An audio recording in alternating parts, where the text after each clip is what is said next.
You felt it for a long time. Something about you is different.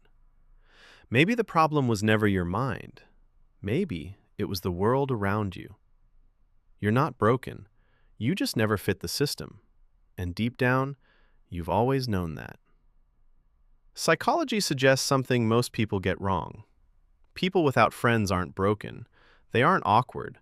And they're definitely not the problem. The truth is, social life feels heavier for you, more draining, more complicated than it seems for everyone else. If you've spent years trying to build friendships or hold on to them, and it never quite worked, it doesn't mean something is wrong with you. There are real psychological reasons behind this, and they go deeper than most people ever realize. You can't tolerate fake people. Think about it. How many times have you smiled during a conversation while internally wishing it would just end? You notice it instantly. The fake tone, the forced energy, the hidden tension. Gossip, manipulation, artificial personalities. Your mind catches all of it. As your self-awareness grows, your tolerance for inauthentic behavior starts to disappear. You'd rather be alone than spend another minute pretending to enjoy something shallow.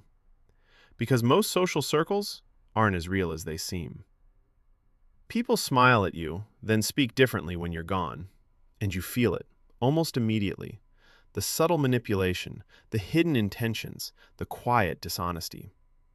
That's why your circle stays small, not because you dislike people, but because you protect your peace. You've seen it before, people who seem friendly but leave you feeling drained. For you, authenticity isn't optional. If someone can't meet you there, they don't belong in your life.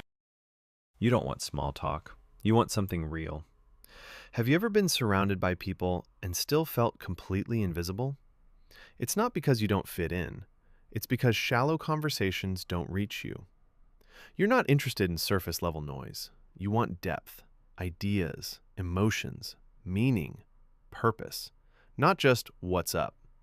Small talk drains you because your mind is built to go deeper. You don't just want company, you want connection, the kind that feels like home. And until you find that, silence feels safer than pretending. Yes, it hurts. You watch others connect effortlessly while you struggle. But this isn't laziness, and it's not social failure. You're wired for something rare, something real. You overthink every interaction. Be honest. Do you replay conversations hours later? Days later? People who struggle to connect often have extremely active minds. You analyze everything. What you said, how it sounded, how it was received, and whether it left the right impression. Because your mind never really switches off. You feel different, and always have. People with high self-awareness become hyper-aware in social situations. While others relax, your mind scans everything.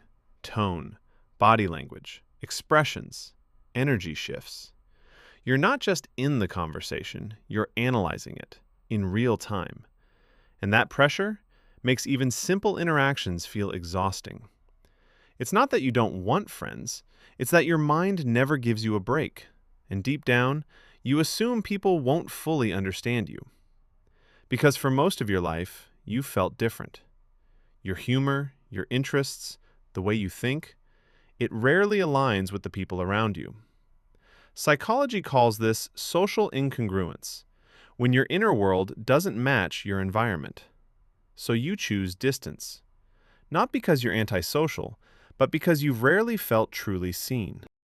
You're independent, and that's your strength. Some people call it loneliness, but they don't understand it. You've learned how to be on your own, to entertain yourself, to solve problems alone, to sit with your own thoughts. Psychology calls this low social dependency. You don't rely on constant validation. You don't need approval to feel okay. And that doesn't make you cold, it makes you strong. You'd rather wait for the right people than change yourself just to fit in. That's why your circle is small, not empty. Your past made you careful. Have you been hurt before? Left out, ignored, misunderstood, or trusted someone who didn't value you? Those moments stay. They shape you. Once trust is broken, your mind becomes protective.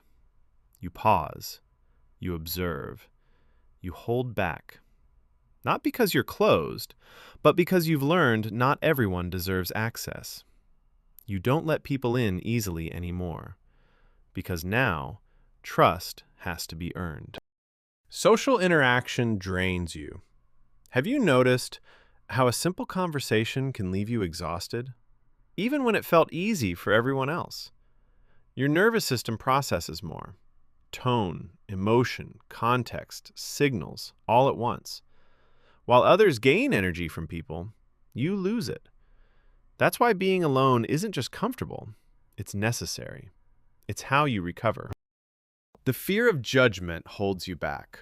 You want to express yourself, to be confident, to be liked.